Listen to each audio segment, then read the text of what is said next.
नमस्कार, बाज़ार है चैनल में आपका स्वागत है और वक्त हो चला चला है आज की ताज़ा खबरों का। तो पहली खबर है एसडीआईएल की तरफ से। जैसे कि आप पढ़ रहे हैं, गौतम अडानी का नाम जुड़ने के बाद से एसडीआईएल लगातार भाग रहा है, लगातार अपर सर्किट को छू रहा है। ठीक है, पहले तो आपको ये बता दें कि एसडीआईएल के प्रमोटर राकेश वधावन और उनके पुत्र सारंग वधावन हैं, जिनके खिलाफ पीएमसी बैंक मतलब Punjab and Maharashtra cooperative bank में करोड़ों रुपए के घोटाले की जांच चल रही है। इसलिए ये इनके कारण ये कंपनी कहीं ना कहीं रेजोल्यूशन प्रोसेस में पहुंच गई है और ये दिवालिया घोषित एक तरीके से हो गई है। ठीक है, और ये हुआ क्या है आपको बताते हैं कि ये जो एसडीआईएल के जब से ये पता पड़ा है कि एसडीआईएल में गौतम अडानी इसको खरीदने की बातें कर रहे हैं और इसके साथ 8 अलग अलग कंपनियां हैं। अलग अलग कंपनियां कौन सी है? एक तो शारदा कंस्ट्रक्शन है, ठीक है, शारदा कंस्ट्रक्शन है। एक क्या कहते हैं आपका ये बी राइट रियल एस्टेट है, अर्बन अफोर्डेबल हाउसिंग है ना। इस तरीके की 8 कंपनियां हैं जो इसको ख़रीदने के पीछे होड़ में लगी हुई हैं एसडीआईएल के।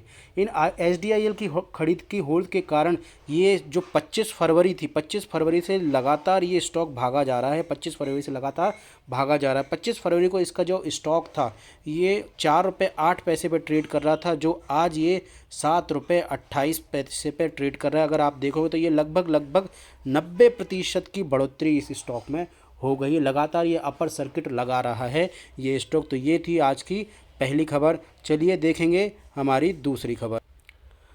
अगली खबर आप देख रहे हैं, अगली खबर आई है रुचि सोया की तरफ से। रुचि सोया की तरफ से जो अगली खबर आई है उसमें क्या कहा गया है, इसका इन्होंने जो एफपीओ लॉन्च किया है, बाबा रामदेव जी की कंपनी जिन्होंने एक्वायर किया है रुचि सोया को, पतंजलि ने एक्वायर किया है रुचि सोया को। रुचि सोया का जो एफपीओ का प्राइस आया है वो लगभग 650 आया है। तो ये बाबा रामदेव बोल रहे हैं कि मुझसे बोला गया था कि जो आपकी प्रमोटर होल्डिंग है वो 50% तक आप कर दीजिए, आपकी अभी होल्डिंग ज़्यादा है कंपनी में। ठीक है, इसलिए वो एफपीओ लाए और एफपीओ से जो पैसा मिलेगा उसका वो यूज़ क्या करेंगे, इसको कर्ज मुक्त बनाने के लिए, कंपनी को कर्ज मुक्त बनाने के लिए इसको काम करेंगे। देखो हर कंपनी में कुछ ना कुछ डेट होता है, तो ये डेट को ये कम करने के लिए अपना कह रहे हैं कि हम इससे अपना जो एफपीओ से पैसा आएगा उससे अपना कंपनी का डेट कम करेंगे, जो कि एक कंपनी के लिए एक अच्छी खबर मानी जाएगी। मैं तो यही मानता हूँ कि इससे अच्छा इम्पैक्ट कंपनी पे पड़ेगा। चलिए बढ़ते हैं हमारी अगली खबर की तरफ। अगली खबर हमारी क्या है?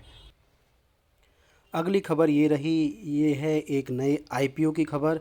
ये आईपीओ देख रहे हैं आप, ये कृष्णा डिफेंस आईपीओ है। इसके लिए आपको पहले देखना होगा कि ये जो कृष्णा डिफेंस है ये करती क्या है। ये क्या करती है कृष्णा डिफेंस? ये डिफेंस एप्लीकेशन प्रोडक्ट को बनाती है।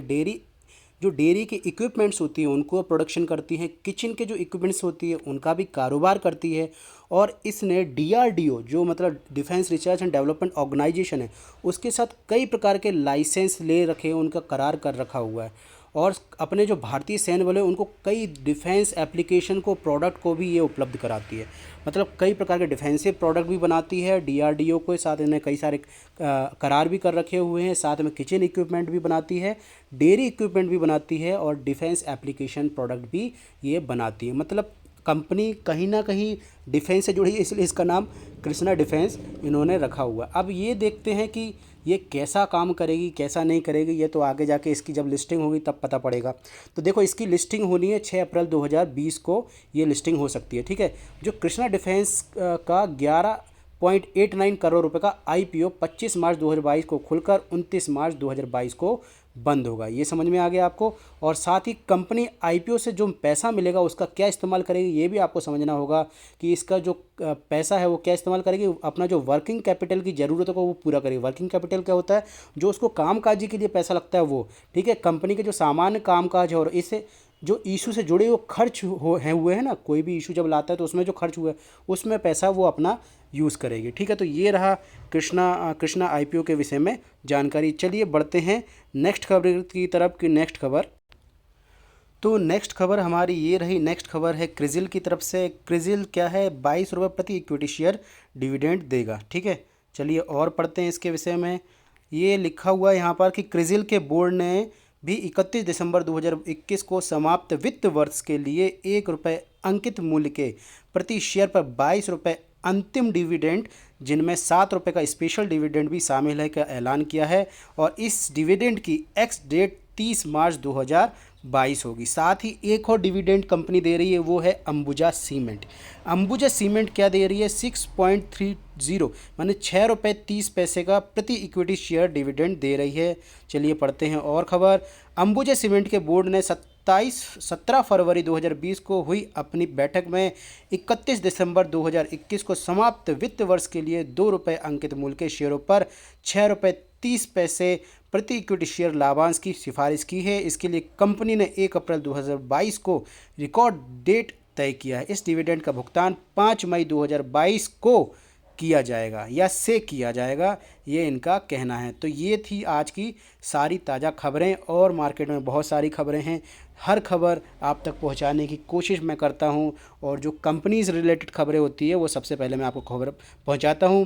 अगर आपके लाइक इस पे आएंगे तो मैं इसी तरीके के वीडियो को बनाऊंगा जो आपको खबर देता है। अगर लाइक नहीं आए तो मुझे हो सकता है इसको सेक्शन को क्विट करना पड़े। चलिए मिलते हैं नेक्स्ट वीडियो में। तो लाइक ज़रूर कीजिएगा वीडियो को, चैनल को सब्सक्राइब कीजिए। चलिए टाटा बाय बाय, सयोनारा।